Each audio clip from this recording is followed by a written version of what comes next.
नमो ओं विष्णुपदाय कृष्णप्रेष्ठाय बुदले श्रीमते जयपताक स्वामिनिधि नामिने नमो आचार्य पादाय निदाय कृपपदायिने गौरगततामताय नगरक्रमधारिणे नमो ओं विष्णुपदाय कृष्णप्रेष्ठाय बुदले श्रीमते भक्तिवेदांत स्वामिनिधि नामिने नमस्ते सारस्वते देव गौरवाणि प्रचारिणे निर्विशेष शून्यवादी पाश्चात्य देशधारिणे अज्ञानतिमिरान्धस्य ज्ञानाञ्जनशलाकया चक्षुर्मिलितमेन तस्मै श्रीगुरवे नमः।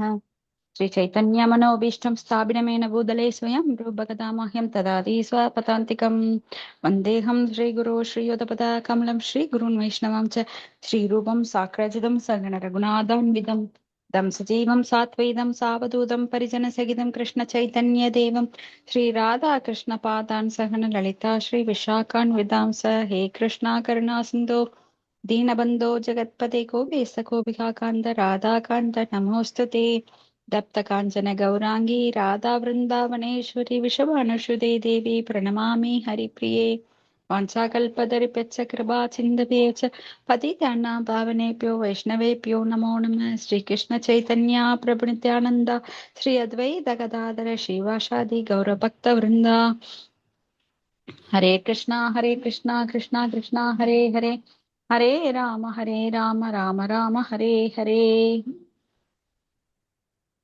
नारायणं नमस्कृत्यं नरं चैव नरोत्तमं देवीं सरस्वतीं व्यासं ततो जयमुद्रयेत् नष्टप्रायेषु अभद्रेषु नित्यं बाहुदा सेवया भगवती उत्तमश्लोके भक्तिर्भवति नैष्टकी मुखं करोति वाचालं पुङ्गुं लङ्गाय देग्रं यत्कृपातमहं वन्दे श्रीगुरुं दिनतारिणं परमानन्दं माधवं श्रीचैतन्येश्वरम्। ॐ नमो भगवते वासुदेवाय। ॐ नमो भगवते वासुदेवाय। ॐ नमो भगवते वासुदेवाय। इष्ट डिवाइन ग्रेस भक्ति वेदांत स्वामी श्रील प्रपाद की जय। हरे कृष्ण माताजी भागवत प्रार्थனை பண்ணுங்க। हरे कृष्ण माताजी, நான் படிக்கிறேன் माताजी। சரிங்க, प्रणाम माताजी। பிரணாம் மாதாஜி। सर्वशास्त्रार्थ पीयूषा सर्ववेदैक सत्फला सर्वसिद्धान्तरत्नाक्ष सर्वलोकैक त्रिप्रदा सर्वभागवत प्राण श्रीमद् भागवत प्रभो कलितुबन्धोदादित्य श्रीकृष्ण परिवर्तित परमानंद पाडाय प्रेमवर्षाक्षराय दे सर्वदा सर्वसेव्याय श्रीकृष्णाय नमोस्तुते मत्येह बन्धो मत्सङ्गिन् मत्क्रो मन्महादन मत् निस्तारक मद्भाक्य मदानन्द नमोस्तुते असाधसाध ददायिन् अधिनोच्चरदादताः अनामुञ्च कासिन् मां प्रेम्णा हिरुत् கண்டையோ ஸ்புரா. மொழிபெயர்ப்பு. ஓ எல்லா வேத இலக்கியங்களிலிருந்தும் கடந்தெடுக்கப்பட்ட அமிர்தமே, வேதங்களின் மிக முக்கியமான ஆன்மீக பழமை மற்றும் எல்லா தத்துவங்களின் முடிவுகளான ஆபரணங்களை கொண்டவரே, உலக மக்களுக்கு ஆன்மீக பார்வையை கொடுப்பவர் மற்றும் வைஷ்ணவர்களின் உயிர் மூச்சாக விளங்குபவரே, பகவான் ஸ்ரீ நீர் கலியுகத்தின் இருளை போக்குவதற்காக உதித்த சூரியன், உண்மையில் நீர் எங்களிடம் திரும்பி வந்த கிருஷ்ணர். ஓ ஸ்ரீமத் பாகவதமே, உங்களுக்கு என் பணிவான வணக்கங்கள். உங்களை படிப்பவர்கள் உன்னத ஆனந்தத்தை அடைவார்கள், ஏனெனில் உங்கள் எழுத்துக்கள் அவர்களுக்கு தூய பக்தி தொண்டை பொழிகின்றது. நீங்கள் பகவான் ஸ்ரீ கிருஷ்ணரின் அவதாரமாக இருப்பதால் எப்போதும் அனைவரும் உங்களுக்கு தொண்டு புரிய வேண்டும். ஓ ஸ்ரீமத் பாகவதமே, ஓ என்னுடைய ஒரே நண்பரே, உடன் இருப்பவரே, என்னுடைய ஆசிரியரே, என்னுடைய மிகப்பெரிய சொத்துமாகவும் விடுவிப்பவருமாகவும் இருப்பவரே, என்னுடைய மிக நல்ல வாக்கியம் மற்றும் ஆனந்தமாக இருப்பவரே, என்னுடைய மரியாதை கலந்த வணக்கங்களையும் ஏற்றுக்கொள்ளுங்கள். ஓ ஸ்ரீமத் பாகவதமே, புனிதமற்றவருக்கும் புனிதத்தை வழங்குபவரே, மிகவும் வீழ்ச்சி அடைந்தவர்களை உயர்த்துபவரே, என்னை எப்போதும் கைவிட வேண்டாம். கிருஷ்ணருக்கான தூய பக்தி தொண்டருடன் எப்போதும் என் இதயத்திலும் தொண்டையிலும் தோன்றுவீராக. ஹரி ஓம் தத் சத். ஹரே கிருஷ்ண மாதாஜி. ஹரே கிருஷ்ண மாதாஜி. தேங்க்யூ மாதாஜி. இன்னைக்கு ஸ்ரீமத் பாகவதம் 4வது ஸ்கந்தம் 20வது அத்தியாயம் ஸ்லோகம் 26. ஓம் நமோ பகவதே வாசுதேவாய. ஓம் நமோ பகவதே வாசுதேவாய. ஓம் நமோ பகவதே வாசுதேவாய. ஸ்லோகம் 26. யசசிவம் சீஸ்வர ஆரிய சங்கமே யத்ருச்சயா சோபஸ்ருணோதி தே சக்ருத் கதம் குணஹ்ஞோ விரமேத் வினாம் பசிம் ஸ்ரீரியத் பிரபவ்ரே குண சங்கர சங்கர ஹே சங்கர ஹேச்சயா. ஹரே ஹரே கிருஷ்ணா. கிருஷ்ண மாதாஜி. நான் படிக்கிறேன் மாதாஜி. படிங்க மாதாஜி. மொழிபெயர்ப்பு மற்றும் பொருளுரை ஆசா பக்திவேதாந்த சுவாமி சில பிரபாத குருதேவிக்கு ஜெய். மொழிபெயர்ப்பு. எனது வணக்கத்திற்குரிய உயர்ந்த பெருமையுடைய பகவானே, தூய பக்தர்களோடு உறவு கொண்டு ஒருவன் உமது செயல்களின் பெருமைகளை பற்றி ஒருமுறை கேட்பான் என்றால் அவன் ஒரு விலங்காக இல்லாதிருக்கும் பட்சத்தில் அப்பக்தர்களின் உறவினை எக்காரணம் கொண்டும் விட்டுவிட மாட்டான். புத்திமான் அவர்களது உறவினை கைவிட அக்கறை கொள்ள மாட்டான். உமது திருப்புகழை ஓதுவதும் கேட்பதும் அதிர்ஷ்ட தேவதையினால் கூட ஏற்றுக்கொள்ளப்பட்டிருக்கின்றது. அத்தேவதை உமது அளவற்ற லீலைகளையும் உன்னதமான பெருமைகளையும் கேட்கவே விரும்புகின்றான். பொருளுரை. பக்தர்களோடு உறவு கொள்ளுதல் ஆரிய சங்கம் என்பது இவ்வுலகில் மிகவும் முக்கியமான ஒன்றாகும். ஆரிய என்னும் வார்த்தை ஆன்மீகத்தில் உயர்ந்தவர்களை பற்றி குறிப்பிடுகின்றது. மனித சமுதாய வரலாற்றில் ஆரிய இனமானது இவ்வுலகில் மிகவும் உயர்ந்த இனமாக கருதப்படுகிறது. ஏனென்றால் அது வேத காலத்தில் நாகரிகத்தை அடிப்படையாக கொண்டது. உலகம் முழுதும் பரந்துபட்டிருக்கும் இந்த ஆரிய இனமே இந்தோ ஆரியன் என்று அழைக்கப்படுகிறது. சரித்திர காலத்திற்கு முன்னர் ஆரிய இனத்தைச் சேர்ந்த எல்லோருமே வேத நெறிகளை பின்பற்றியமையால் அவர்கள் ஆன்மீகத்தில் வளர்ச்சி பெற்றவர்களாக இருந்தார்கள். ராஜ ரிஷிகள் என்று அழைக்கப்பட்ட சத்திரிய அரசர்கள் நன்கு கல்வி கற்றவர்களாகவும் ஆன்மீக வாழ்க்கையில் முன்னேறியவர்களாகவும் இருந்ததினால் ஒரு சிறு துன்பம் கூட இல்லாது அவர்கள் குடிமக்கள் வாழ்ந்தனர். ஆரிய இனத்தினரால் முழுமுதற் கடவுளின் பெருமைகள் மிகவும் உயர்வாக பேசப்பட்டன. மற்றவர்களுக்கு எந்தவித தடையும் இல்லை என்ற போதிலும் ஆரிய இனத்தைச் சேர்ந்தவர்கள் ஆன்மீக வாழ்க்கையில் சாரத்தினை மிகவும் எளிதாக பெற்றுக் கொண்டனர். ஐரோப்பியர்கள் மற்றும் அமெரிக்கர்களிடம் கிருஷ்ண உணர்வினை பரப்புவது மிகவும் எளிதானதென்று எவ்வாறு நாம் கண்டு கொண்டோம். ஐரோப்பியர்களும் அமெரிக்கர்களும் தாங்கள் காலனி ஆதிக்கத்தை விரிவுபடுத்துவதில் ஆர்வமுடையவர்களாக இருந்த பொழுது அவர்கள் தங்கள் திறமையை நிரூபித்தனர் என்று வரலாறு கூறுகிறது. ஆனால் இப்போது பௌதீக விஞ்ஞான வளர்ச்சியினால் அவர்கள் மாசுபடுத்தப்பட்டு இருப்பதால் அவர்களது மைந்தர்களும் பேரர்களும் நன்னெறியற்றவர்களாக மாறியிருக்கின்றனர். இது எதனால் என்றால் அவர்கள் தமது உண்மையான ஆன்மீக கலாச்சாரம் அதாவது வேத காலத்தில் நாகரிகத்தினை இழந்ததினாலேயே ஆகும். இப்போது இந்த ஆரிய இனத்தினைச் சேர்ந்த வாரிசுகள் கிருஷ்ண பக்தி இயக்கத்திற்கு அதிக முக்கியத்துவம் கொடுக்கின்றனர். அவர்களோடு சேர்ந்த மற்றவர்களும் தூய பக்தர்களின் உதடுகள் உச்சரிக்கின்ற ஹரே கிருஷ்ண மகா மந்திரத்தை கேட்டு அது ஏற்படுத்தும் உன்னதமான அதிர்வுகளின் மனதை பற்றி பறிகொடுக்கின்றனர். ஆரியர்களின் மத்தியில் ஓதப்படும் போது இத்தெய்வீக அதிர்வுகள் மிகவும் சக்தியுடையவையாய் இருக்கின்றன. ஒருவன் ஆரிய இனத்தை சேராதவனாக இருந்த போதிலும் இம்மந்திரத்தினை கேட்ட மாத்திரத்திலேயே அவன் வைணவனாக மாறுகிறான்.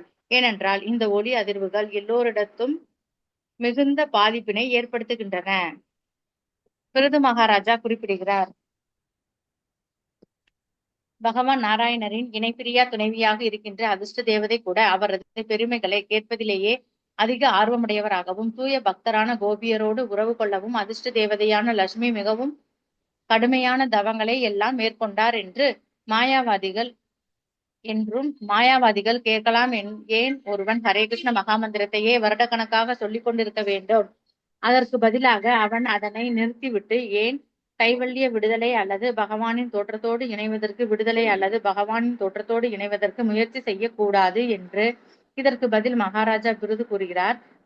இம்மகா மந்திரத்தை ஓதுவதனால் கிடைக்கும் உயர்ந்த மயக்கத்தினை அவன் ஒரு விலங்காக இல்லாதிருக்கும் பட்சத்தில் அவனால் விட்டுவிட முடியாது என்கிறார். இது தொடர்பாக பிருது மகாராஜா மிகவும் உறுதியுடன் இருக்கிறார்.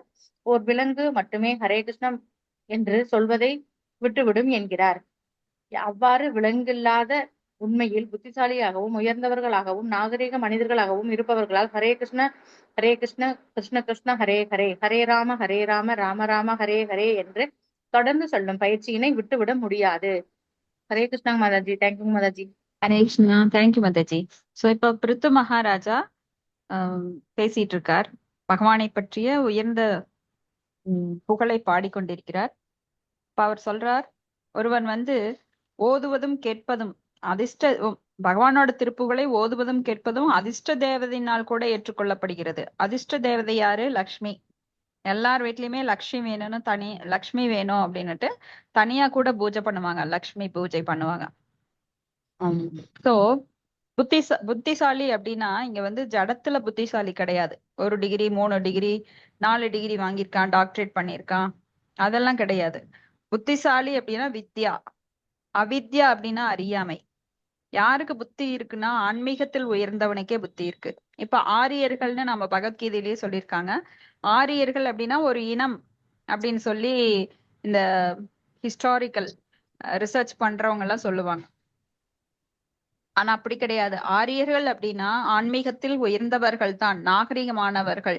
நாகரிகம்னா இப்ப ஃபேஷன் டிசைனர் எல்லாம் இருக்காங்க, நிறைய கிழிஞ்ச ஆடைகள் போட்டுட்டு கிழிச்சிட்டு பேண்ட்டை கிழிச்சிட்டு போறதெல்லாம் இன்னைக்கு ஃபேஷன். அவங்க எல்லாம் என்ன சொல்றாங்க, நாங்க ரொம்ப நாகரிகமானவங்க, தற்கால நாகரிகத்துக்கு தகுந்த மாதிரி ஃபேஷன் நாங்க அது மாதிரி போட்டுக்கிறோம் அப்படின்னு. ஆனா உண்மையில அதெல்லாம் வந்து ஆஹ், மிகவும் மோசமான ஒரு நாகரிகம். அநாகரிகத்தை நாகரிகம்னு சொல்றாங்க. ரொம்ப ஃபேஷனா உடை உடுக்கிறது, ஃபேஷனா சாப்பிட்றேன்னு சொல்லிட்டு ரொம்ப மோசமான உணவுகள்லாம் சாப்பிடுறாங்க. 5 ஸ்டார் ஹோட்டல்ல ஆகட்டும், 3 ஸ்டார் ஹோட்டல்லே ஆகட்டும், இல்ல சாதாரண உணவகங்களே ஆகட்டும், ஆர்டர் பண்ணி சாப்பிடுறதாகட்டும். இன்னைக்கு குழந்தைகள்லாம் பாத்தீங்கன்னா நூடுல்ஸ், நான்வெஜ், இந்த கருகுனது போட்டு அதை கருகி தருவாங்க, எண்ணெயே இல்லாம வறண்ட இது மாதிரி. சிக்கன் மட்டன் அந்த மாதிரி எல்லாம் நிறைய கடைகள் வந்திருக்கு. அவங்க என்ன நினைக்கிறாங்க, அதெல்லாம் நாகரீகம் அப்படின்னு. ஒரு காலத்துல பாத்தீங்கன்னா கொக்கோ கோலா குடிக்கிறதெல்லாம் நாகரீகம்னு. ஆனா அது டாய்லெட் கழுவ பயன்படுதுன்னு இப்ப போடுறாங்க, அதே கொக்கோ கோலா அதெல்லாம். சோ அந்த மாதிரி நாகரீகன்ற பேர்ல மக்கள் வந்து பைத்தியம் பிடிச்சு அலையுறாங்க. அதுக்கு நாகரீகம் கிடையாது. உண்மையான நாகரீகம் என்னன்னா ஆன்மீகத்தில் நம்மை முன்னேற்றுவதுதான் உண்மையான நாகரீகம். ஆன்மீகத்துல வந்து தன்னுணர்வு, நான் ஆத்மா, நான் உடல் அல்ல என்கின்ற உணர்வை யார் பெறுகிறார்களோ, அப்படி ஆன்மீகத்துல முன்னேறியவங்க தான் ஆரியர்கள்னு அன்னைக்கு சொல்லப்பட்டாங்க. இந்தோ ஆரியன் அப்படின்னு அந்த இனம் சொல்லப்படுது. ஏன்னா இந்தியர்கள் ரொம்ப அதுல முன்னேறியவர்களா இருந்தாங்க.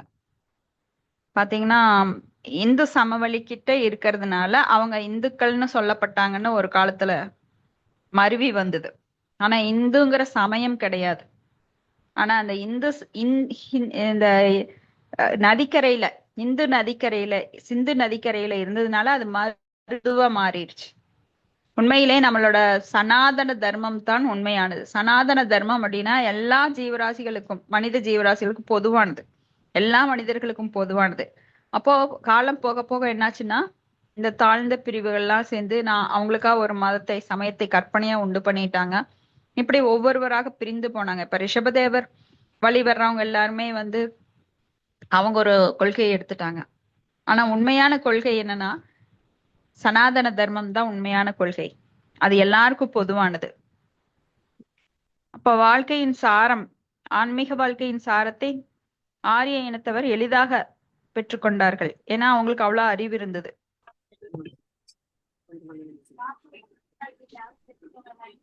அப்போ பௌதிக விஞ்ஞான வளர்ச்சியினால் அவர்கள் மாசுபட்டு இருப்பதால் அவர்கள் மைந்தர்களும் பேரர்களும் நன்னெறியற்றவர்களாக மாறியிருந்தனர். ஆங்கில கலாச்சாரத்துல ஐரோப்பியர்கள் எல்லாம் விஞ்ஞான திறமையை நிரூபிப்பதுல ரொம்ப ஆர்வமுடையவரா இருந்தாங்க.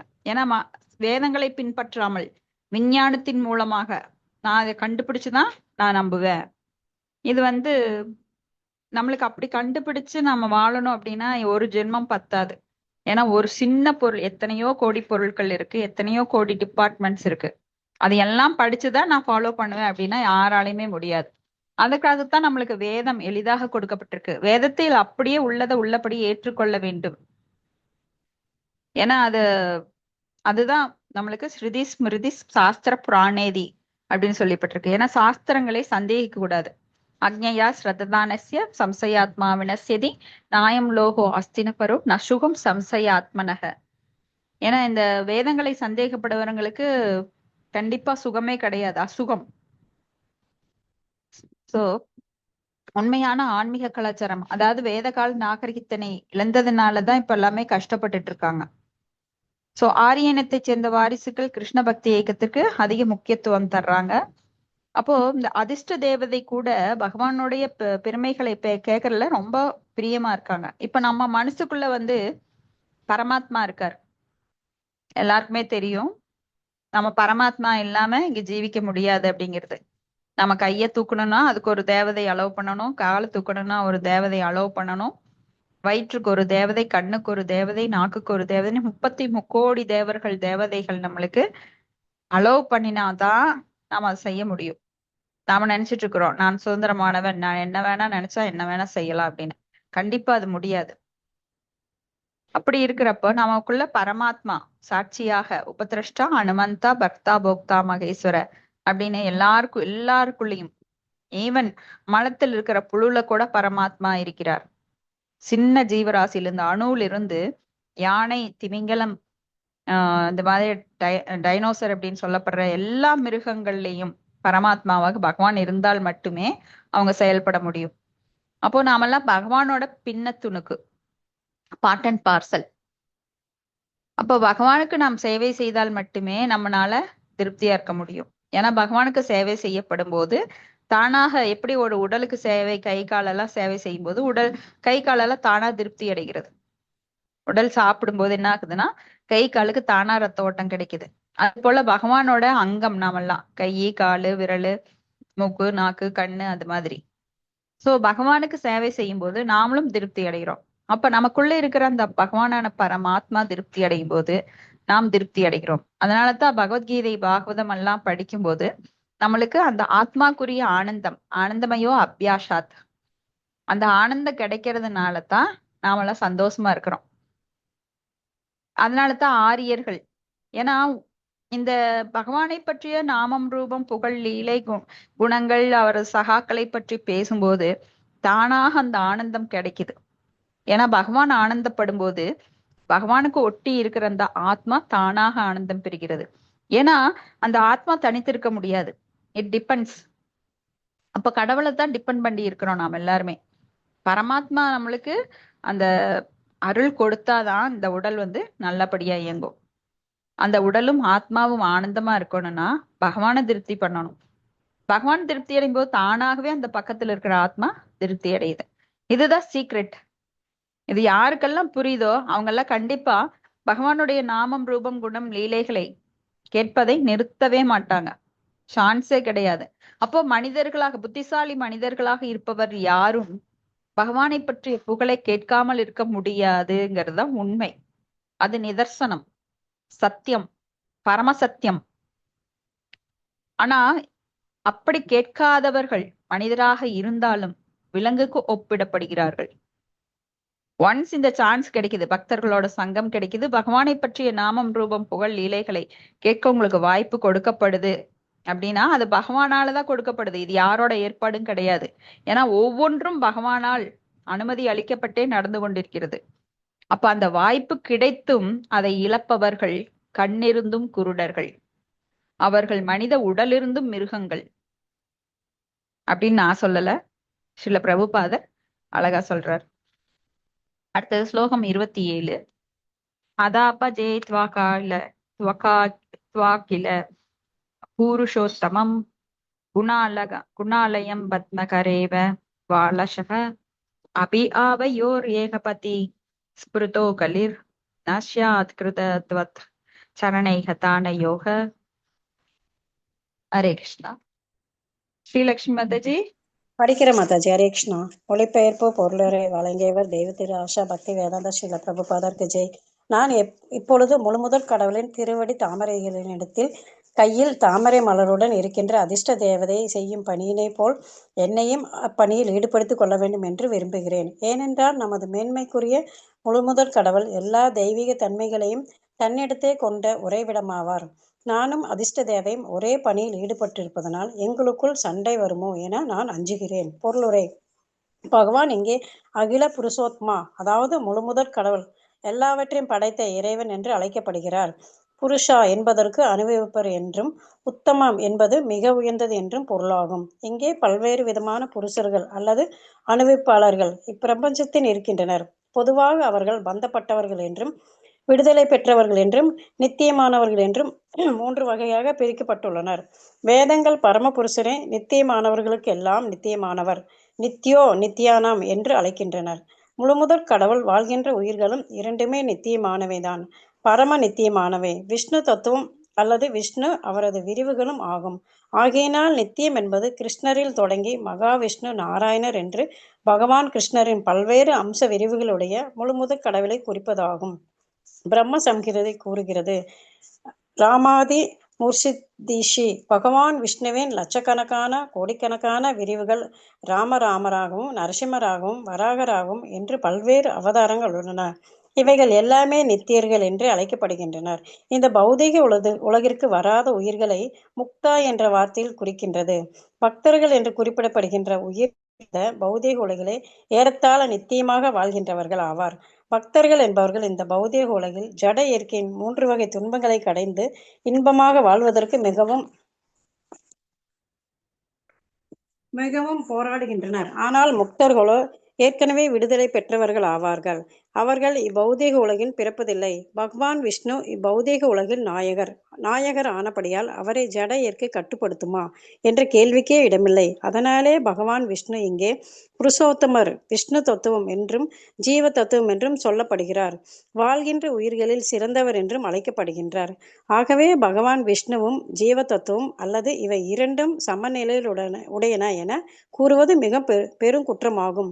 மாயாவாத கொள்கைக்காரர்கள் ஜீவன்களை பகவானோடு சமநிலைப்படுத்தி இரண்டும் ஒன்று என்கிறார்கள். இது பகவான் விஷ்ணுவின் திருவடி தாமரைக்கு நாம் செய்யும் மிக பெரும் குற்றமாகும்.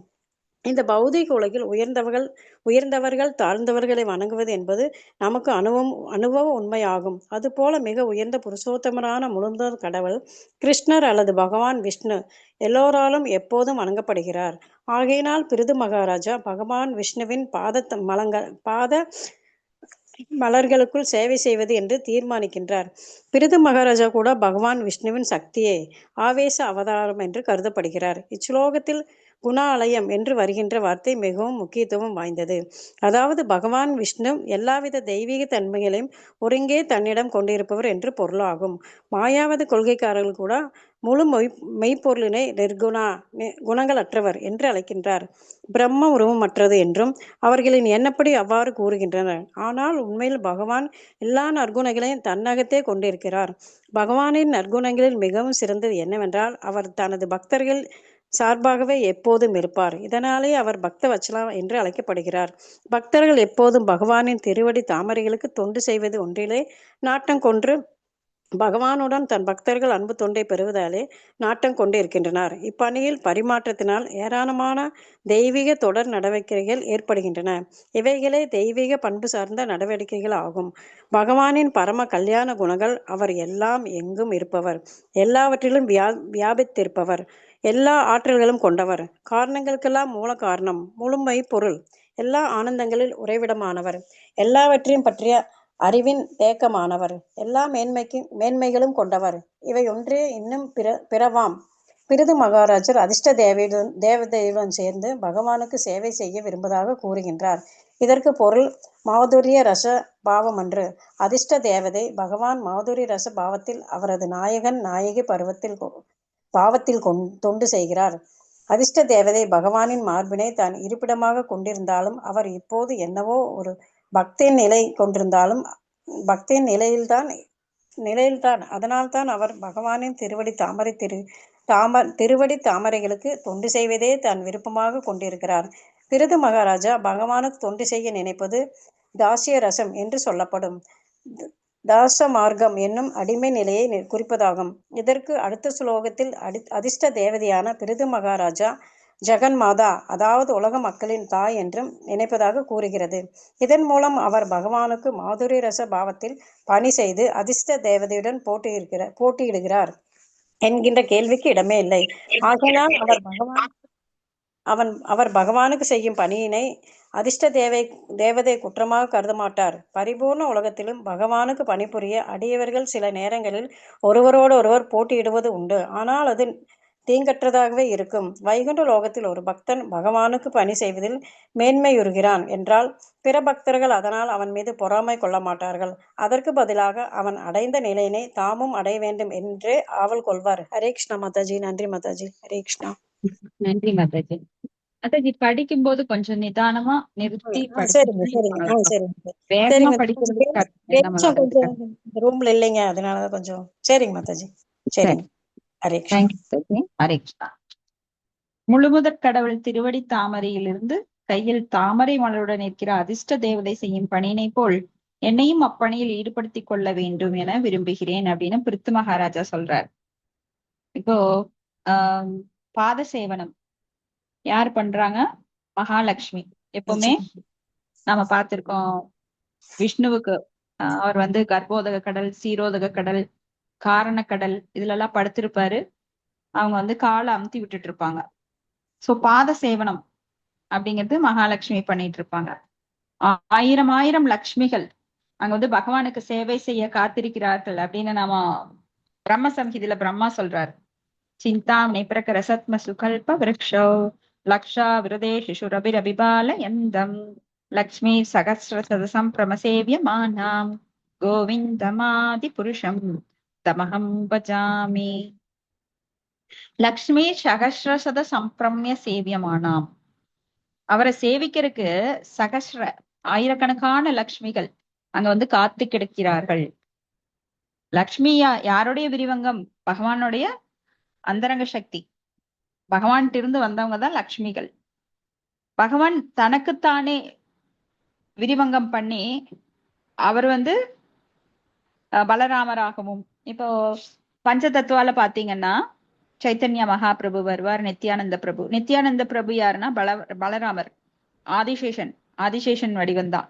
அப்போ பக்த ரூபமாக சைத்தன்ய மகாபிரபு வருகிறார், பக்த ஸ்வரூபமாக நித்யானந்த பிரபு வருகிறார். அப்புறம் கதாதரர் பக்த சக்தியாக இருக்கிறார். அத்வைத பிரபு அவர் வந்து பக்த ஸ்வரூபம், பக்த அவதாரம். அவரு அத்வைத பிரபு பக்த அவதாரம். கதாதர் பண்ணியிருந்த பக்த சக்தி. ஸ்ரீவாஸ் பிரபு வந்து ஜீவசக்தி.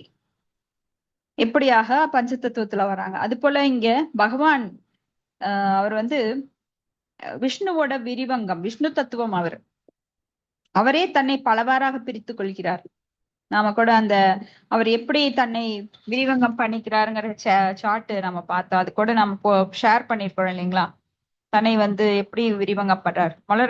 முதல்ல வந்து பலராமராக வர்றார். அப்புறம் சதுர்வியூகமாக வாசுதேவ கிருஷ்ணர், மகா சங்கர்ஷனர், அனிருத்தர், பிரத்யும்னரா வர்றாரு. அந்த மகா சங்கர்ஷனர்கிட்ட இருந்துதான் காரண உத்தக சாயி விஷ்ணு வர்றாங்க. அப்புறம் அனிருத்தர்கிட்ட இருந்து சீரோதக சாயி விஷ்ணு வர்றாங்க. பின்ன அந்த மகாசங்கர்ஷனர்கிட்ட இருந்து மறுபடியும் கர்ப்போதக சாயி விஷ்ணு, பிரத்யும்னர்கிட்ட இருந்து கர்ப்போதக சாயி விஷ்ணு வருவார். சோ அந்த கர்ப்போதக சாயி விஷ்ணுகிட்ட இருந்துதான் பிரம்மா, சிவன் போன்ற குணாவதாரங்கள் வர்றாங்க. இப்படியாக நாம அது சார்ட் போட்டு விளக்கி நாம சொன்னோம். எவ்வளவு பேர் வச்சிருக்கீங்கன்னு தெரியாது. அது போல விஷ்ணு தத்துவம் இருக்கு, சக்தி தத்துவம் இருக்கு, சிவ தத்துவம் இருக்கு, ஜீவ தத்துவம் இருக்கு. அப்புறம் பகவானோட அவதாரங்களே பாத்தீங்கன்னா நம்ம பகவத்கீதையிலே படிச்சிருக்கிறோம். புருஷ அவதாரங்கள், லீலா அவதாரம், குண அவதாரம், மன்வந்திர அவதாரம், யுக அவதாரம், சக்தி ஆவேச அவதாரம். அந்த சக்தி ஆவேச அவதாரத்துல ஒண்ணுதான் இப்ப நாம பாக்குற பிருத்து மகாராஜா. சோ இப்படி பகவான் வந்து தானாகவே பலவாக தன்னை விரிவங்கம் பண்ணிக்கிறார். நாமெல்லாம் ஒருத்தர் தான் இருக்கிறோம். இப்ப என்னை மாதிரி இன்னொருத்தரை உருவாக்கணும்னா ரொம்ப கஷ்டம். ஆனா பகவான் வந்து தன்னை பல கோடி, பல மில்லியன் அளவுல உருவாக்கிக்குவார். ஏன்னா அவர்கிட்ட அவ்வளவு பராசை சக்தி விவிதைவ சூயதை நேற்று படிச்சோம். அவர்கிட்ட எல்லா சக்திகளும் இருக்கு அப்படின்னு. இப்ப இங்க வந்து பகவான் அகில புருஷோத்தம அப்படின்னு சொல்லப்படுறார். புருஷர் அப்படின்னா அனுபவிப்பவர். உத்தம புருஷர் அப்படின்னா மிக உயர்ந்த, உத்தம அப்படின்னா மிக உயர்ந்த, புருஷர் அப்படின்னா அனுபவிப்பவர். அவர் தான் மிக உயர்ந்த அனுபவிப்பாளர். போக்தாராம் யக்கிய தபசாம் சர்வலோக மகேஸ்வரம் அப்படின்னு நாம பகவத்கீதையிலே பார்த்தோம். பொதுவாக பந்தப்பட்டவர்கள் அப்படின்னும் நித்தியமானவர்கள் அப்படின்னு நாம பாக்குறோம். பந்தப்பட்டவர்கள் அப்படின்னா நித்திய பக்தா. முக்தி அடைந்தவர்கள், விடுதலை பெற்றவர்கள் அப்படின்னா அவங்க நித்திய முக்தா. ஆனா எல்லாருமே நித்தியமானவர்கள். நித்திய பக்தா, நித்திய முக்தா. அந்த நித்தியங்கிற வார்த்தை என்ன குறிக்குதுன்னா அவர்கள் நிரந்தரமானவர்கள். யாரு? ஆத்மாக்கள். உடல் கிடையாது, ஆத்மா நிரந்தரமானது. அங்க ஆன்மீக லோகத்துல இருந்தாலும் சரி, இங்க இருந்தாலும் சரி, நிரந்தரமானவர்கள். அப்ப இந்த கட உபனிஷத் ஸ்லோகம் என்ன சொல்லுதுன்னா, நித்யோ நித்யானாம் சேதன சேதனானாம் ஏகோ பகுனாம் யோ விததாதி காமான். நித்தியமானவற்றில் மிக உயர்ந்த நித்தியமான அந்த பகவான் நித்தியமான இந்த ஆத்மாக்களை காக்கின்றார். சோ ரெண்டு பேருமே நித்தியமானவர்கள். பகவானும் நித்தியமானவர், ஏன்னா அவரும் புருஷர், பரம புருஷர். நாமளும் நித்தியமானவர்கள், நாம புருஷர்கள். சோ ரெண்டு பேருமே நித்தியமானவங்க. ஆனா இந்த நித்தியமானவங்களை காப்பது யாருன்னா பரமபுருஷ பகவான். நித்தியமான இந்த பரமபுருஷ பகவான். இப்ப நித்தியம் என்பது கிருஷ்ணரில் தொடங்கி மகாவிஷ்ணு, நாராயணர் என்ற பகவானின் பல்வேறு அம்ச விரிவுகளை குறிக்கின்றது. இதுக்கு பிரம்மா அவரோட பிரம்ம சம்ஹிதையில சொல்றார், ராமாதிமூர்த்தே சுகலா நியமேன திஸ்தன் நானாவதார மகரோத் புவனேஷு கிந்து கிருஷ்ண ஸ்வயம் சம்பவத் பரம புமான்யோ கோவிந்தமாதி புருஷம் தமஹம் பஜாமி. அப்போ பகவான் தன்னை பலவாக விரிவங்கம் பண்ணினாலும், ராமராக, நரசிம்மராக, வராகராக, மத்ச அவதாரம், கூர்ம அவதாரமாக, இப்படி எவ்வளவு, ஏன்னா பகவானோட அவதாரங்கள் எண்ணில் அடங்காதவை. அனந்த அனந்த அப்படின்னா அன்லிமிட்டெட். சோ இவைகள் எல்லாமே நித்தியமானது. அவர் எவ்வளவா தன்னை விரிவங்கம் பண்ணிட்டாலும் அந்த விரிவங்கங்கள் எல்லாமே நித்தியமானது. அப்போ இதுக்கெல்லாம் யார் மூலம் அப்படின்னு பார்த்தா பகவான் கிருஷ்ணர் தான் மூலம். அவர்கிட்ட இருந்துதான் இந்த பல்வேறு விரிவங்கங்கள். நரசிம்மரா வரார், பச்சவதாரமா வரார், கூறும் அவதாரமா வரார், வாமன அவதாரமா வரார்.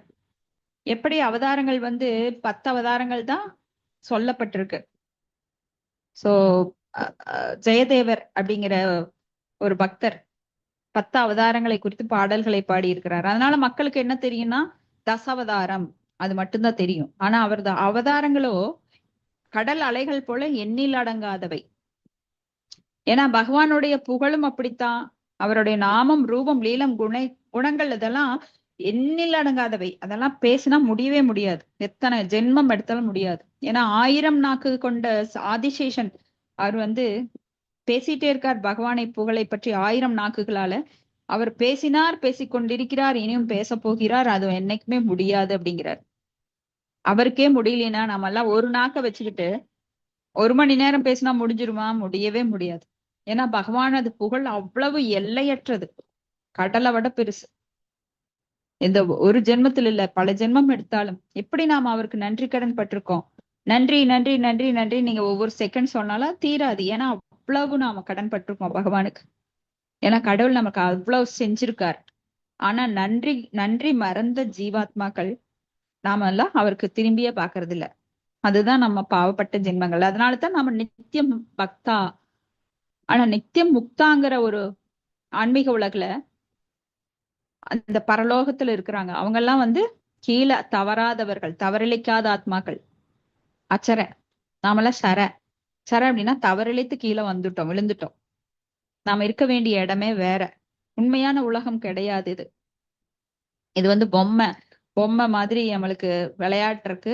குழந்தைக்கு பிடிவாதம் பிடிச்சா எப்படி ஒரு அம்மா பொம்மை வாங்கி தருவா, அது மாதிரி இந்த உலகத்தை கொடுத்து பகவான் இதுல வாழ வச்சிருக்காரு. எதுக்காக? இது ஜெயிலு. இந்த ஜெயில நீ கஷ்டப்பட்டு என்னை பிரிந்ததை நீ உணர்ந்து என்கிட்ட திரும்பி வான்னு சொல்லி அனுப்பியிருக்காரு. அந்த உணர்வு நம்மளுக்கு இன்னும் திரும்பல. பகவானை விடுத்து நான் கஷ்டப்படுறேங்கிறதே பலருக்கு தெரியாம இன்னும் நடமாடிட்டு இருக்கோம். அதுதான் உண்மை. அதனால பகவானை பிரிஞ்ச ஏக்கம் எப்ப நம்மளுக்கு தலை தூக்குதோ, அந்த உணர்வு எப்ப நம்மளுக்கு விழித்தெழுகின்றதோ, அப்ப நம்மளுக்கு பக்தியில அந்த பிரேம நிலையை அடைய முடியும். ஆனா அந்த உணர்வே நம்ம கிட்ட இன்னும் வரல முழுமையா. ஏன்னா நாம இப்பதான் ஸ்டெப் எடுத்திருக்கிறோம். இன்னும் பல ஸ்டெப் மேல வேற ஏற வேண்டியிருக்கு. இப்ப இந்த பௌதிக உலகுக்கு வராத உயிர்கள் முக்தர்கள், நித்திய முக்தா. அவங்களாம் முக்தி பெற்ற ஆத்மாக்கள். நாமெல்லாம் நித்திய பக்தா, பந்தப்பட்ட ஆத்மாக்கள். சோ பௌதிக உலகின் நாயகர் ஆனபடியால் பகவான் விஷ்ணு ஜட இயற்கை அவரை ஜட இயற்கை கட்டுப்படுத்துமா அப்படிங்கிற கேள்விக்கே இடம் கிடையாது. ஏன்னா அவர் புருஷர்களில் உத்தமர், புருஷோத்தமர். அவர் ஜீவ தத்துவம் கிடையாது. சிலர் என்ன சொல்றாங்க, அவரும் ஜீவாத்மாக்களும் ஒண்ணு அப்படின்னு. இது பெரும் குற்றம். ஏன்னா ஜீவன்களை பகவானோடு சமநிலைப்படுத்த கூடாது. அவர் விஷ்ணு தத்துவம், நம்மெல்லாம் ஜீவ தத்துவம். ஏன்னா நம்மெல்லாம் அவருடைய அந்தரங்க சக்தியும் கிடையாது, பகிரங்க சக்தியும் கிடையாது. தடஸ்ர சக்தி என்கின்ற நடுநிலை சக்தி. நாமெல்லாம் மதில் மேல் பூனைகள். மதில் மேல் பூனைனா இப்போ மதில் மேல இருக்கிற பூனை என்ன பண்ணும், ஒண்ணு நான் ஆன்மீகத்தை எடுக்கலாம், இல்ல பௌதிகத்தை எடுக்கலாம். ரெண்டு பக்கம் அந்த மதில் மேல இருந்து குதிக்கலாம். உனக்கு எது விருப்பமோ. ஏன்னா நமக்கு கொடுக்கப்பட்டுள்ள சிறு சுதந்திரத்தை துஷ்பிரயோகம் பண்ணி நாமெல்லாம் இப்போ பௌதிகத்துல குதிச்சிட்டோம். உண்மையில நாமெல்லாம் ஆன்மீக ஆத்மாக்கள். சோ ஆன்மீக லோகத்துலதான் சந்தோஷம் இருக்கும். அதனுடைய பிரதிபிம்பம் தான் இது. பிரதிபிம்பம் அப்படின்னா உண்மை ஒன்று இருக்கங்காட்டிக்கு தான் பொய் இருக்கு. சோ உண்மையான ஆன்மீக லோகம் இருக்கங்காட்டிக்கு தான் இந்த ஜட உலகம் அதனோட பிரதிபிம்பம். நிழல், நிழல்ல மாங்காய் பொறிக்க முடியுமா? உண்மையான மரத்துலதான் மாங்காய் பொறிக்க முடியும். ஆனா நாம எங்க இருக்கிறோம்? ஜட உலகம் என்னும் பிரதிபிம்பத்துல இருக்கிறோம், நிழல்ல இருக்கிறோம். நிழல்ல மாங்காய் பறிக்க முடியாது. ஆனா நாமெல்லாம் அந்த சந்தோஷத்தை அடைய முயற்சிக்கிறோம். ஆனா உண்மையான சந்தோஷம் எங்க இருக்கு? ஆன்மீக உலகத்துல. ஆன்மீக உலகத்துல இல்லாததான் இங்க இருக்கு, இங்கே இல்லாததுதான் ஆன்மீக உலகத்துல இருக்கு. அப்ப ஆன்மீக உலகம் நித்தியமான மகிழ்ச்சியுடைய துன்பமில்லாத வைகுண்டம். வைகுண்டம் வைகுண்டம் அப்படின்னா துன்பங்களற்ற உலகம். வைகுண்டம் பகவானுடைய அந்த தாமம் எல்லாமே. ஆனா பௌதிக உலகம் எதிர்மறையானது. இது துக்காலயம், அசாஸ்வதம், அனித்யம், அசூகம். அதனால நாம இங்க எதுவுமே இன்பத்தை அடைய முடியாது. நம்ம கற்பனை வேணா பண்ணலாம், இது கிடைச்சா எனக்கு இன்பம்னு. அதெல்லாம் மனம் பரம் காரணம். நம்ம மனசு அப்படி நினைக்குதோ தவிர உண்மையான இன்பம் கிடையாது எதுலையுமே. ஒண்ணு மட்டும் எக்ஸெப்ஷன். ஏன்னா ஆன்மீக உலோகத்திலிருந்து ஒண்ணு மட்டும் நம்மளுக்கு கிடைச்சிருக்கு. அது என்னன்னு சொல்லுங்க. எந்த புத்திசாலி சொல்றீங்க பாட்டு? பக்திங்களா மாதாஜி? பகவானுடைய நாமம், ரூபம், குணம், லீலை போன்ற பக்தி சம்பந்தமான நம்மளுக்கு அது மட்டும் கிடைச்சிருக்கு. சோ அது ஒண்ணுதான் உண்மை. அதை பிடிச்சுக்கிட்டோம்னா, அந்த நூலை பிடிச்சுக்கிட்டு ஏறி நம்ம ஆன்மீக உலகத்துக்கு போயிடலாம். அந்த சின்ன இவ்வளவு நம்ம கண்ணுல படுது. எத்தனையோ பொருட்கள், பெரிய பெரிய கட்டிடங்கள், மலைகள், நீர்வீழ்ச்சிகள், ஊட்டி, கொடைக்கானல், இதெல்லாம் இன்பமானு கேட்டா கிடையாது. இதெல்லாம் மாயா, இல்லாத ஒன்றை இருப்பதாக நினைப்பது. ஸோ இதுல எல்லாம் இன்பம் கிடைக்குமானா நம்ம கிடைக்கும்னு நினைச்சு அங்க போவோம். ஆனா கிடைக்காது. உண்மையான இன்பம் எதுல கிடைக்கும்? பகவானை பற்றிய விஷயத்துல மட்டும்தான் கிடைக்கும். அதனாலதான் நம்மளுக்கு பிருகன் நாரதி புராணத்துல சொல்லப்பட்டிருக்கு, ஹரே நாம ஹரே நாம ஹரே நாம இவ கேவலம் கலவு நாஸ்தேவ நாஸ்தேவ நாஸ்தேவ கதிரண்யதா. 3 முறை சொல்றாங்க. 3 முறை சொன்னா அது உண்மை, சத்தியம், பரமசத்தியம். ஒரு தடவை சொன்னா உண்மை, 2 தடவை சொன்னா சத்தியம், 3 தடவை சொன்னா பரமசத்தியம். பரம அப்படின்னா உயர்ந்த சத்தியம், இதுக்கு மேல ஒண்ணுமே கிடையாது. அதனாலதான் கோர்ட்ல 3 முறை சொல்றாங்க. சோ அதை விட்டா வேற வழி இல்லை, வேற வழி இல்லை, வேற வழி இல்லை. எது? ஹரே நாம ஹரே நாம ஹரே நாம ஹரே நாமைவ கேவலம். கேவல பக்தி. கேவல பக்தினா சுத்த பக்தி. இங்க கேவல அப்படின்னா மோசமா சொல்லுவோம், ஆனா அங்க கேவல அப்படின்னா சுத்த பக்தி சொல்லுது. கேவல பக்தி.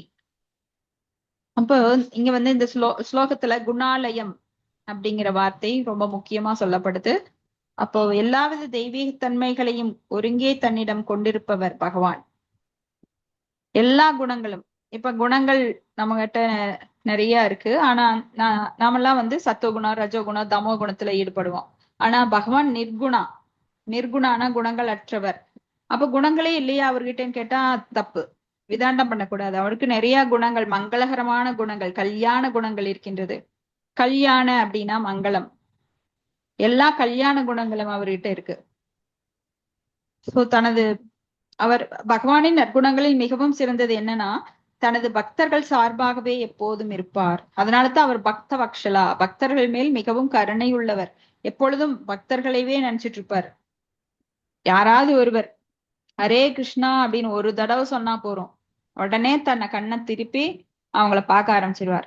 எப்ப அவர் கைய பிடிச்சாரோ நாமெல்லாம் என்ன பண்ணுவோம், தெரிஞ்சோ தெரியாமலோ ஹரே கிருஷ்ணா சொல்லி இஸ்கான்குள்ள வந்துருவோம். வந்த உடனே பகவான் நம்ம கைய பிடிச்சுக்குவார். ஆனா நாம கைய விட்டுக்கிட்டு, இப்ப எப்படி சந்தை கடையில ஒரு குழந்தை அம்மா அம்மா கைய விட்டுட்டு அங்க மிட்டாய் இருக்கு, இங்க மிட்டாய் இருக்கு, அங்க பலூன் இருக்கு அப்படின்னு ஓடிரும். ஆனா அம்மா வந்து கவனமா இருப்பா, தன்னோட குழந்தை எங்க ஓடுது அது திருப்பி பிடிக்கணும் அப்படின்னு போய் பிடிச்சிடுவா. ஆனா குழந்தை வந்து அது அதனுடைய கவர்ச்சி கவர்ச்சியினால தூண்டப்பட்டு அது அங்கங்க ஓடிடும். அது போலத்தான் நாம இஸ்கான்குள்ள போனா கூட நாம என்ன பண்ணுவோம், ஓ அது நல்லா இருக்கு இது நல்லா இருக்குன்னு பகவானை நினைக்கிறத மறந்துட்டு அப்பப்ப வெளியில ஓடிடுவோம். ஆனா பகவான் என்ன பண்ணுவாருன்னா, யோ இந்த குழந்தை நம்ம கையை விட்டுட்டு ஓடுறா, பிடிக்கணும், மறுபடியும் பிடிக்கணும், மறுபடியும் பிடிக்கணும், பிடிச்சிருவாரு. அதனால நீங்க ஒரு தடவை கையை பிடிச்சிட்டீங்கன்னா என்னைக்குமே அவர் உங்களை கைவிடுவது கிடையாது. இதுதான் பகவானுடைய சிறப்பு, பக்த வக்ஷலன். ஏன்னா கருணை. நாம அப்பா வேண்டாம் நாம திரும்பி போயிடலாம், ஆனா அப்பா என்ன பண்ணுவாரு, தன் குழந்தையவே நினைச்சிட்டு இருப்பாரு. தாயாகட்டும் தந்தையாகட்டும் அவங்கள விட்டு பிரிஞ்சு போன மக்களை அவங்கள சுலபமா மறக்க மாட்டாங்க.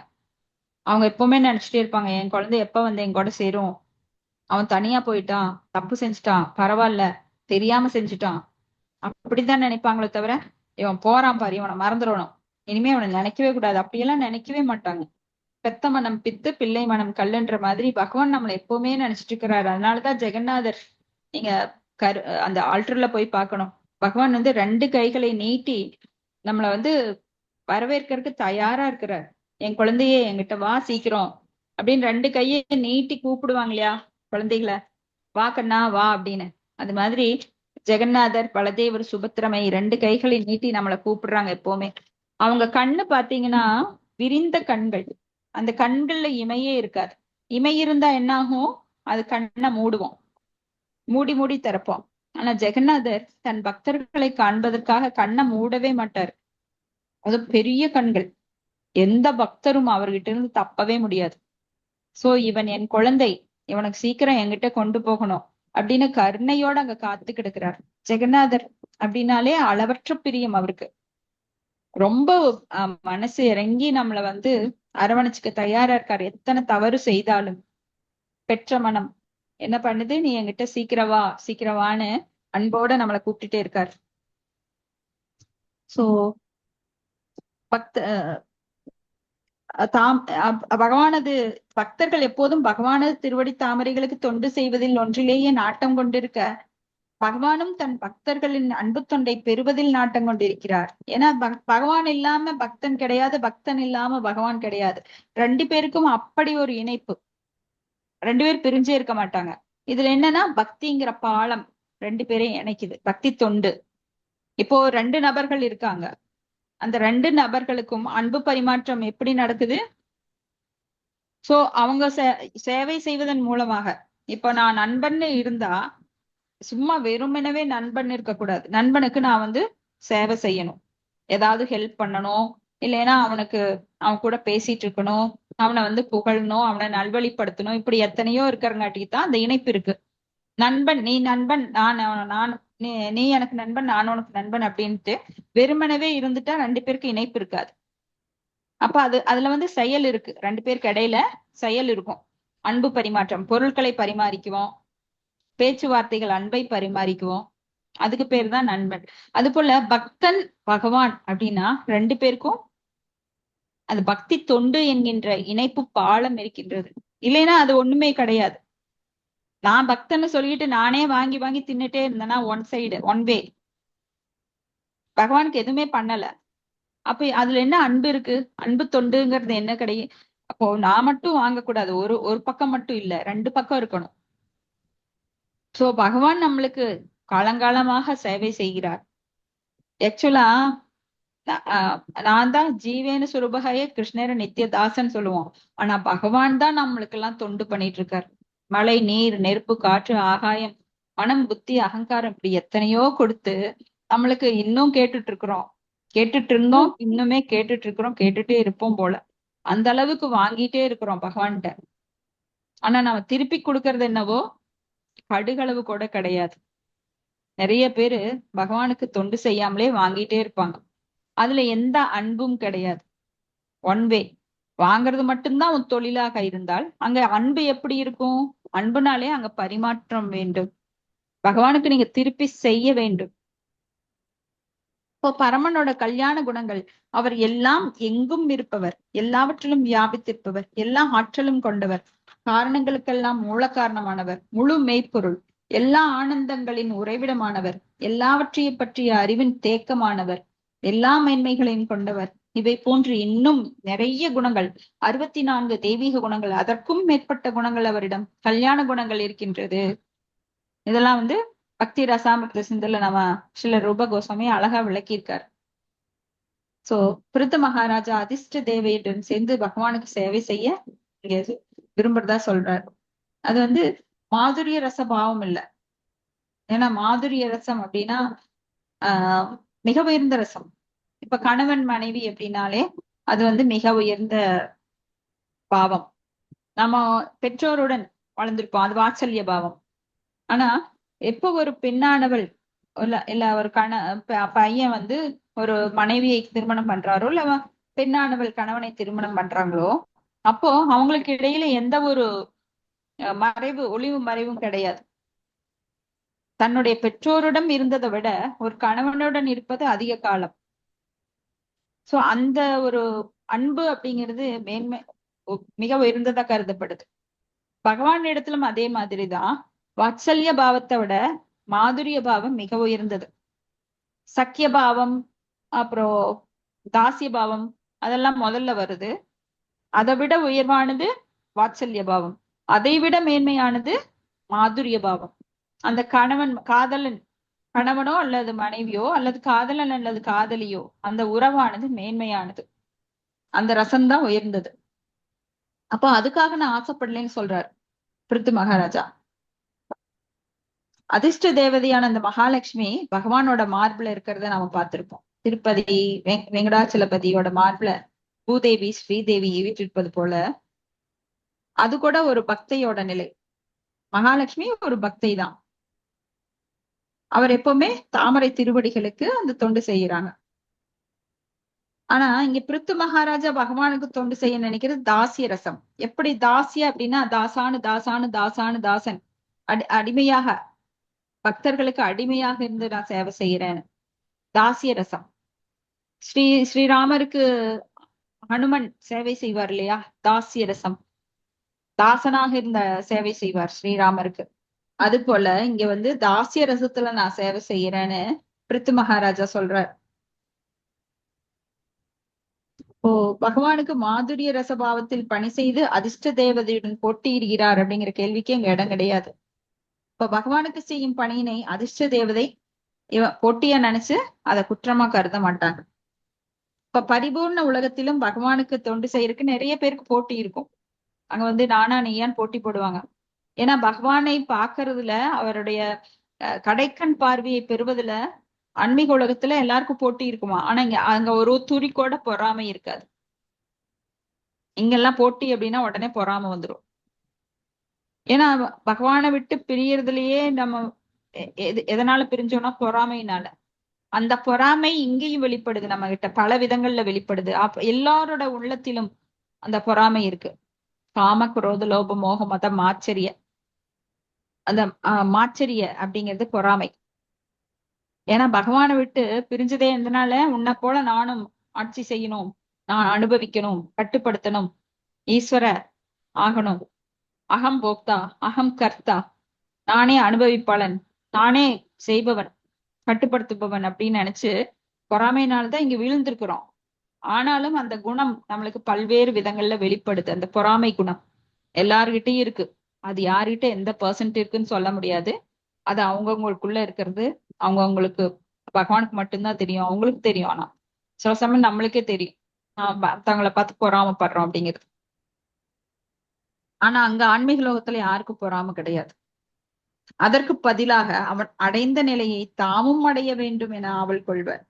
அங்க போட்டி இருக்கு. அது வந்து ஆரோக்கியமான போட்டி, பொறாமை இல்லாத ஆரோக்கியமான போட்டி. ஸ்லோகம் 28.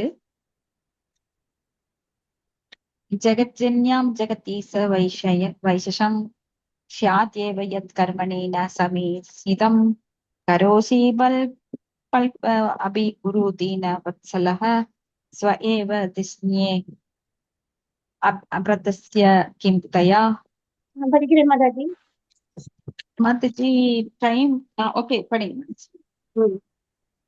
மொழிபெயர்ப்புகளுடைய தெய்வத்திரு ஆசா பக்தி வேதாந்த சுவாமி சில படிக்கவா மாதாஜி? படிங்க மாதாஜி, நாளைக்கு வேணா எக்ஸ்பிளைன் பண்ணிக்கலாம். படிச்சிருக்கோம். மொழிபெயர்ப்பு. எனது அன்பிற்குரிய உலகின் நாயகரே, உலகின் தாயாக அதிர்ஷ்ட தேவதை லட்சுமி இருந்தும் அவரது அஷபாவத்தில் இருந்து உமக்கு நான் தொண்டு செய்வதை அவரது உரிமையில் குறுக்கிடுவது என்று அவர் என் மீது கோபிக்கலாமோ என்று நான் நினைக்கின்றேன். இப்படிப்பட்ட தவறான எண்ணம் இருந்தாலும் நான் நம்பிக்கையுடன் இருக்கின்றேன். காரணம், நீர் என் போன்ற ஏழைகளின் பால் அதிக அன்பு உடையவர். நாங்கள் சாதாரணமாக செய்யும் தொண்டினை கூட பெரிதாக மதிப்பவர். ஆகையினால் நீர் என் பக்கம் இருப்பீர் என்பதினால்தான். அப்படியே அவர் கோபித்தால் கூட உமக்கு ஒன்றும் நேர்ந்து விடாது. காரணம், எல்லாவற்றிற்கும் முழு நிறைவடைந்தவரான நீர் அவர் இல்லாமலேயே எதையும் செய்யக்கூடிய ஆற்றல் பெற்றவர் என்பதை நான் அறிவேன். பொருளுரை. அதிர்ஷ்ட தேவதை என்று அழைக்கப்படும் அன்னை லட்சுமி என்பவர் பகவான் நாராயணரின் கமலபாதங்களை எப்போதும் தன் கரங்களினால் வருடி கொண்டிருப்பவர்.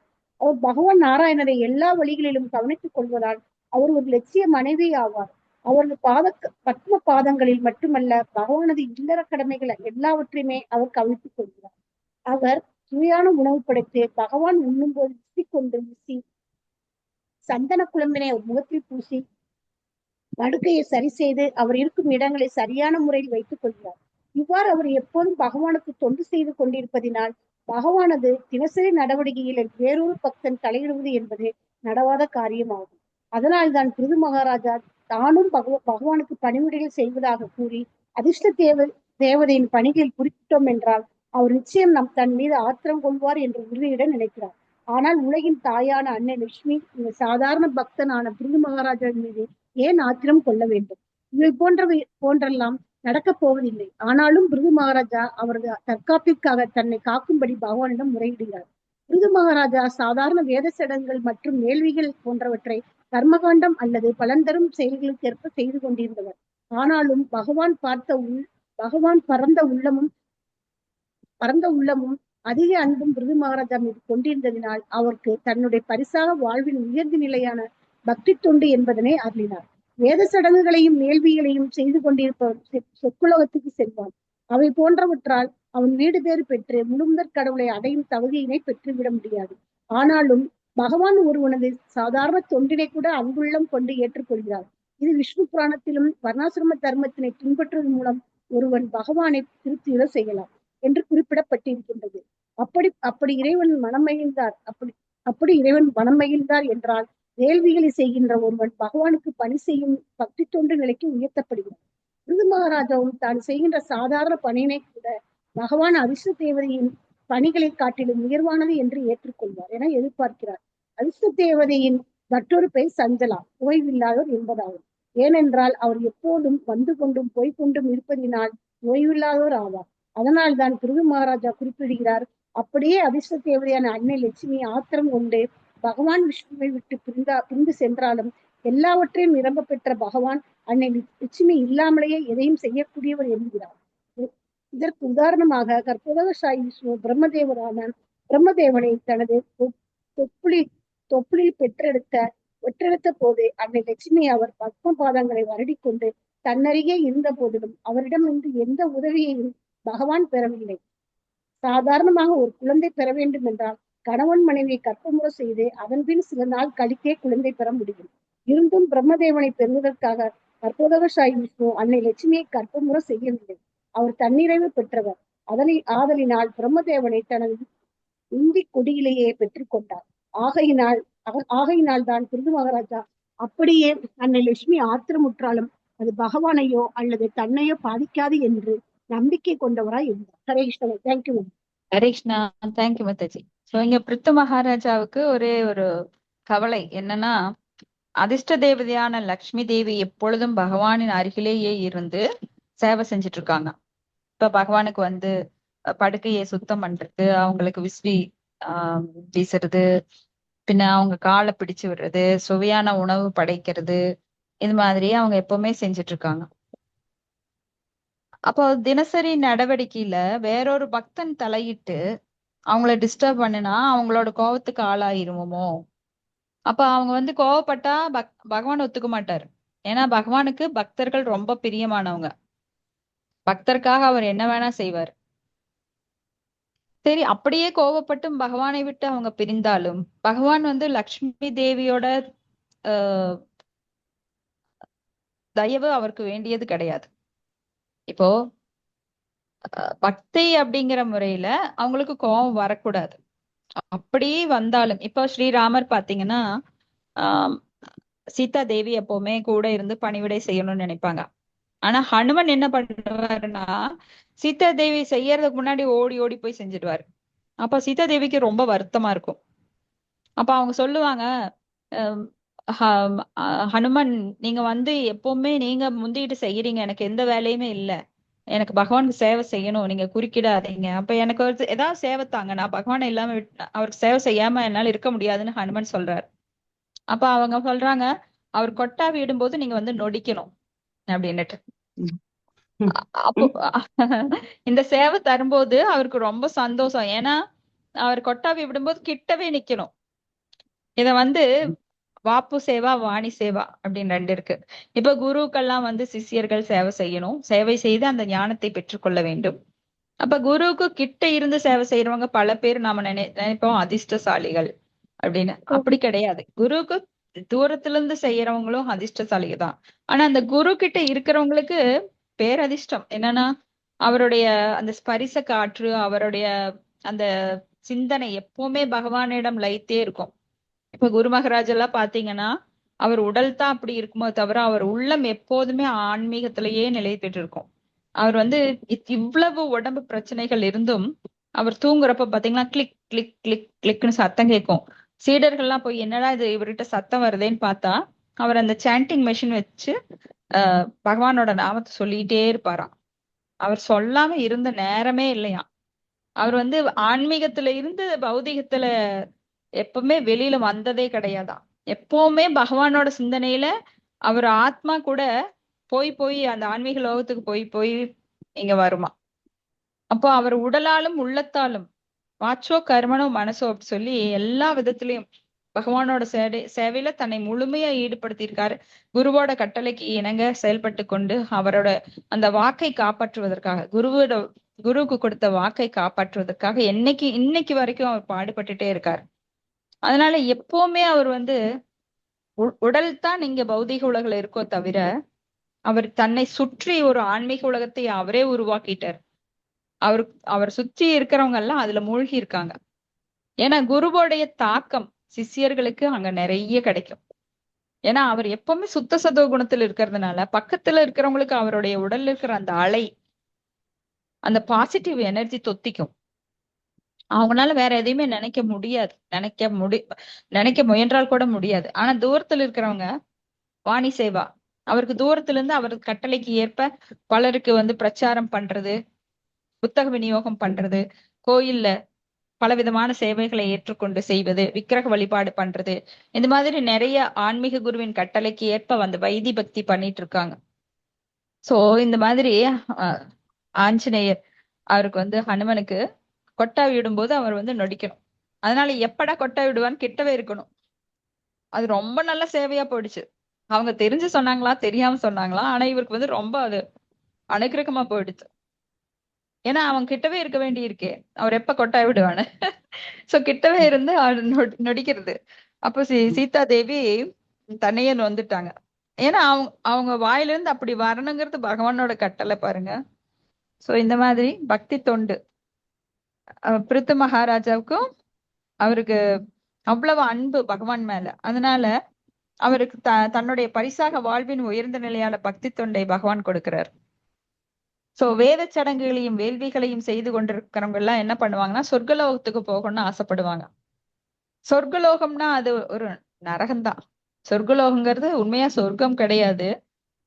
ஏன்னா அங்க போனா திரும்பி இப்போ நம்மளுக்கு வந்து பெரிய ஒரு 5 ஸ்டார் ஹோட்டல்ல இருந்து ஒரு குப்பைக்குள்ள தள்ளுனா எப்படி இருக்கும்? முந்தின நாள் 5 ஸ்டார் ஹோட்டல்ல படுத்திருக்கேன், அடுத்த நாள் ஒரு சேரியில குப்பமேட்டுல படுத்திருக்கேன்னா, அது மாதிரி சொர்க்கம் போறவங்களுக்கு நிரந்தரம் கிடையாதுங்க. உடனே கீழே விழணும், புண்ணியமெல்லாம் முடிஞ்சோடனே கீழே தள்ளி விட்டுருவாங்க. சோ இங்க வந்து அந்த சொர்க்கலோகம் போறவங்க எல்லாம் கடவுளை அடையும் தகுதி பெற மாட்டார்கள். ஆனாலும் பகவான் ஒருவனது சாதாரண தொண்டினை கூட அன்புள்ளம் கொண்டு ஏற்றுக்கொள்கிறார். பக்தி தொண்டுல ஒரு சிறு நேகாபிக்கிரம நாஸ்தோஸ்தி பிரத்யவாயோ ந வித்தியதே ஸ்வல்பம் அப்பியஸ்ய தர்மஸ்ய திராயதோ மகதோ பயாத். அவன் பக்தி தொண்டுல ஏதாவது ஒரு சிறு சேவை செய்தாலும், இப்ப ஒரு டீச்சர் வந்து ஒரு மாணவனை ரொம்ப பிடிக்கும் அப்படின்னா அவங்களுக்கு கிரேஸ் மார்க் போட்டு ஒரு 40 மார்க் வாங்கியிருக்கான் அப்படின்னா அவனுக்கு ஒரு 60 மார்க் போட்டு பாஸ் பண்ணி விட்டுருவாங்க. 60 தான் மினிமம்னு வச்சுக்கோங்க. 60 மார்க் போட்டு பாஸ் பண்ணி விட்டுருவாங்க. அது போல பகவானுக்கு ஒரு சிறு தொண்டு செய்தாலும் அதை பகவான் வந்து தனக்கு பெரிய தொண்டு செஞ்சதா நினைச்சு பாவிச்சு அவனை மேல தூக்கி விட்டுருவார். அதனாலதான் அஜாமிலன் கூட நாராயணா அப்படின்னு சொன்னான், ஆனா பகவானோட நாமத்தை சொல்லல, பையனோட பேரை சொன்னான். இறக்கும் தருவாயில் யார் ஒருவன் பகவானை நினைக்கிறானோ அந்தே நாராயண ஸ்மிருதி. ஆனா அவனுக்கு அது தெரிஞ்சோ தெரியாமல வாயிலிருந்து சொல்லிட்டான். இப்ப பகவான் வந்து அவனை காப்பாத்தினார். விஷ்ணு தூதர்களை விட்டு மறுபடியும் ஒரு வாய்ப்பு கொடுத்து அவன் போய் தவம் பண்ணி பகவானோட லோகத்துக்கு போயிட்டான் ஒரே பிறவியில. சோ ஒரு சிறு சேவை செய்தால் போதும், தெரிந்து செஞ்சாலும் தெரியாம செஞ்சாலும் அந்த அஞ்ஞான சுக்கிருதினால அவனுக்கு மிகப்பெரிய வாய்ப்பு கொடுக்கப்படுது. ஆனா நீங்க என்னதான் பௌதிகத்துல பெரிய காரியம் பண்ணினீங்கனாலும், கின்னஸ் ரெக்கார்ட் பண்ணீங்கனாலும், இல்ல கோடி கோடியா சொத்தை சேர்த்தீங்கனாலும் அதனால உங்களுக்கு எந்த பிரயோஜனம் இல்லை. அதனால நிறைய பாவங்கள் வேணா வாங்கியிருப்போம். ஏன்னா சம்பாதிக்கிறதுங்கிறது நிறைய பாவங்கள் பண்ணாதான் முடியும். டாக்ஸ் ஏய்க்கணும், மக்களுடைய பணத்தை ஏய்ச்சி எல்லாம் பிழைக்கணும், நிறைய லாபம் வச்சு பிழைக்கணும். இதெல்லாம் நம்மளுக்கு வந்து பாவங்களா மாறும். ஆனா பக்தி தொண்டுல நீங்க ஏதாவது ஒரு சிறு சேவை, இப்ப பகவானை பற்றி கேக்குறீங்க எல்லாருமே, நம்ம எல்லாம் கேட்கிறோம், பேசுறோம், கேட்கிறோம். அதே பெரிய சேவையா நினைச்சு பகவான் நம்மளையெல்லாம் கண்டிப்பா ஆன்மீக உலகத்துக்கு கூப்பிடுவார். சோ இதெல்லாம் சத்தியம், சத்தியம், சத்தியம், பரம சத்தியம். அப்போ பிருது மகாராஜா தான் செய்கின்ற சாதாரண பணியினை கூட பகவான் அதிர்ஷ்ட தேவதையின் பணிகளை காட்டிலும் உயர்வானது என ஏற்றுக்கொள்வார் என எதிர்பார்க்கிறார். இதுதான் உண்மை. சாதாரண சேவை செஞ்சா போதும். நாமெல்லாம் கஷ்டப்பட்டு இப்போ 5 ரூபாய் சம்பாதிக்கணும்னா ரொம்ப போய் நீங்க கஷ்டப்படணும், யார்கிட்டயாவது போய் பேசணும், இல்ல அதை விற்கணும், இதை விற்கணும், வெளியில போகணும், மாங்குன்னு வீட்டை விட்டு போகணும். ஆனா இங்க வீட்டுக்குள்ள உக்காந்துட்டு நாம இனிமையா காதை மட்டும் திறந்து வச்சு கேட்டுட்டு இருக்கோம். உட்கார்ந்த இடத்துல அழகா காலை நீட்டி இல்ல நம்ம படுத்துட்டே கூட கேட்கலாம். பகவானை பத்தி கேட்கும்போது அது காதுக்கும் ருசியா இருக்கு, நம்மளுடைய உணர்வும் தூய்மையாகுது. ஒரு செயல்தான், ஆனா இது எத்தனை பலன் தருது தெரியுமா? இது வந்து நீங்க பக்தி புண்ணியமாவும் ஏத்துக்கலாம், இல்ல உங்களுக்கு அது வேண்டாம் அப்படின்னா சாதாரண புண்ணியமா ஏத்துக்கிட்டு நீங்க மறுபிறவியில பணக்காரரை பிறக்கலாம். ஆனா நம்ம எல்லாமே பக்திக்குள்ள வந்துட்டு அதனோட சுவை நம்மளுக்கு உயர்ந்த சுவை, அதை விட்டு நாம போக மாட்டோம். அப்போ லக்ஷ்மி தேவி, அந்த அதிர்ஷ்ட தேவதையான லக்ஷ்மி தேவி சஞ்சலா அப்படின்னு சொல்லப்படுறாங்க. சஞ்சலா அப்படின்னு என்ன? சஞ்சலம், ஒரு இடத்துல இருக்க மாட்டாங்க. இப்ப நீங்க 3 பரம்பரை பாத்தீங்கன்னா செல்வந்தர்களா இருப்பாங்க, அதுக்கு மேல அவங்க வந்து ஓட்டாண்டி ஆயிருவாங்க. ஏன்னா செல்வம் தொடர்ந்து இருந்ததுன்னா ஒருத்தனுக்கு வந்து கர்வம் அதிகரிக்கும். அப்ப அவன் வந்து வீணா போக ஆரம்பிச்சிருவான். நிறைய அகங்காரம், பொய் அகங்காரம் அவங்களுக்கு தலை தூக்கும். அப்ப லக்ஷ்மி தேவி வந்து அந்த வீட்டுல இருக்க மாட்டாங்க, அங்கிருந்து ஓடிடுவாங்க. அப்ப வேற ஒரு வீட்டுல திடீர்னு பணக்காரர் ஆயிடுவான், அதிர்ஷ்ட தேவி அங்க போயிருவாங்க. அப்படி அவங்க வந்து சஞ்சலா. ஏனென்றால் அவர் எப்போதும் வந்து கொண்டும் போய்கொண்டும் இருப்பதினால் ஓய்வில்லாதவர். அதனால்தான் பிருத்து மகாராஜா குறிப்பிடுகிறார், அப்படியே அதிர்ஷ்ட தேவதையான அன்னை லக்ஷ்மி ஆத்திரங்கொண்டு பகவானை விட்டு பிரிந்து சென்றாலும், ஏன்னா பகவான் வந்து லக்ஷ்மி தேவியை டிபெண்ட் பண்ணி இருக்கிறது கிடையாது, லக்ஷ்மி தேவி தான் பகவானை டிபெண்ட் பண்ணி இருக்கிறாங்க. ஓகேங்களா? அதனால இங்க லக்ஷ்மி தேவி இல்லாமையேதான் கர்ப்போதக சாயி விஷ்ணு தன்னோட நாபிக் கமலத்திலிருந்து பிரம்மாவை உருவாக்கினார். லக்ஷ்மி தேவி கிட்டையே காலம் தீட்டு இருக்காங்க. ஆனா ஒரு ஆணும் பெண்ணும் இணைந்தால்தான் ஒரு கரு உண்டாகி குழந்தை பிறக்கும். ஆனா இங்க பிரம்மதேவர் நாபிக்கமலத்திலிருந்து ஸ்வயம்பு நாரத பூ ஸ்வயம்பு அப்படின்னு எல்லாம் தானாக தோன்றியவர் பகவானோட நாபிக்கமலத்துல. அப்ப அவருக்கு அம்மா யாரு அப்பா யாரு ரெண்டுமே விஷ்ணு தான், மகாவிஷ்ணு தான் அவருக்கு அம்மாவும் சரி அப்பாவும் சரி. சோ ஒரு பெண்ணோட துணை இல்லாமையே பகவானால படைக்க முடியும். சோ கர்ப்போதக சாய் விஷ்ணு பிரம்மதேவரே தனது தொப்பில் கொடியிலிருந்து பிறக்க வைக்கிறார். பிரம்மதேவரை பெறுவதற்காக கர்ப்போதக சாய் விஷ்ணு அன்னை லட்சுமியை கர்ப்பமுற செய்யவில்லை. ஏனால் அவர் தன்னிறைவு பெற்றவர், ஆத்மராமா. அதனால பிரம்மதேவரை அவரே பெற்றெடுக்கிறார். ஆகையினால்தான் பிருத்து மகாராஜா அன்னை லட்சுமி ஆத்திரமிட்டாலும் அது பகவானையோ தன்னையோ பாதிக்காது அப்படின்னு நம்புறார். இது சில பிரபுபாதர் ரொம்ப அழகா விளக்குகிறார். அடுத்தது நாளைக்கு பார்க்கலாம். இதுல ஏதாவது கருத்துக்கள் உங்களுக்கு இருந்ததுன்னா பகிர்ந்து கொள்ளலாம். ஹரே கிருஷ்ணா.